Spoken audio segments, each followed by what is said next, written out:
Selamat pagi semua. Kita bertemu lagi dalam pelajaran IPA bersama saya Tripena Beruketaran.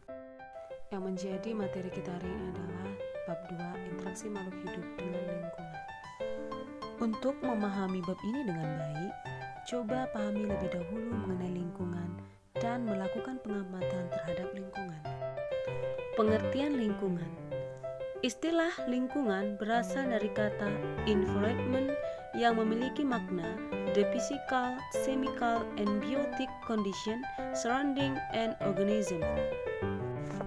Berdasarkan istilah tersebut, lingkungan secara umum dapat diartikan sebagai segala sesuatu di luar individu.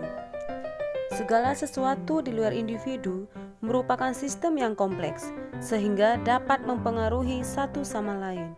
Kondisi yang saling mempengaruhi ini membuat lingkungan selalu dinamis dan dapat berubah-ubah sesuai dengan kondisi. Selain itu, komponen lingkungan itu dapat saling mempengaruhi dengan kuat. Ada saatnya kualitas lingkungan berubah menjadi baik dan tidak menutup kemungkinan untuk berubah menjadi buruk. Perubahan itu dapat disebabkan oleh makhluk hidup dalam satu lingkungan tersebut. Lingkungan terdiri atas dua komponen utama, yaitu komponen biotik dan abiotik. Komponen biotik terdiri atas makhluk hidup, yaitu seperti manusia, hewan, tumbuhan, dan jasad renik. Nah, kemudian komponen abiotik itu terdiri atas benda-benda tidak hidup, seperti air, tanah, udara, dan cahaya. Setiap makhluk hidup memerlukan lingkungan tertentu sebagai tempat hidupnya. Tahukah kamu, tempat hidup makhluk hidup dinamakan apa? Ya, namanya adalah habitat. Sekarang kita memasuki interaksi antara makhluk hidup dengan makhluk hidup yang lain. Interaksi antara makhluk hidup dengan makhluk hidup yang lain dapat terjadi melalui rangkaian peristiwa makan dan dimakan, seperti rantai makanan, jaring-jaring makanan, dan piramida makanan. Sekarang mari kita perhatikan gambar berikut. Hubungan apakah yang terjadi antara dua makhluk hidup ini? Untuk menjawab pertanyaan ini, mari kita pelajari tentang simbiosis. Simbiosis merupakan bentuk hidup bersama antara dua individu yang berbeda jenis. Ada 3 macam simbiosis, yaitu 1.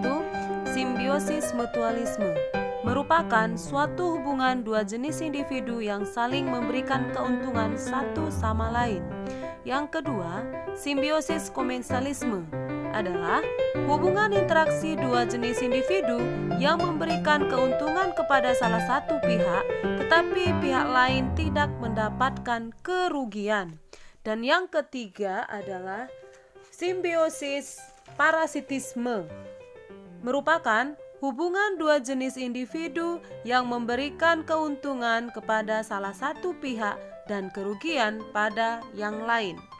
Nah, setelah belajar tentang simbiosis dan jenis-jenisnya, maka kita sudah dapat menjawab pertanyaan yang sebelumnya, yaitu hubungan yang terjadi antara bunga dan kupu-kupu adalah hubungan yang saling menguntungkan, yang disebut dengan simbiosis mutualisme, di mana kupu-kupu mendapatkan makanan dari bunga dan bunga dibantu kupu-kupu untuk melakukan penyerbukan.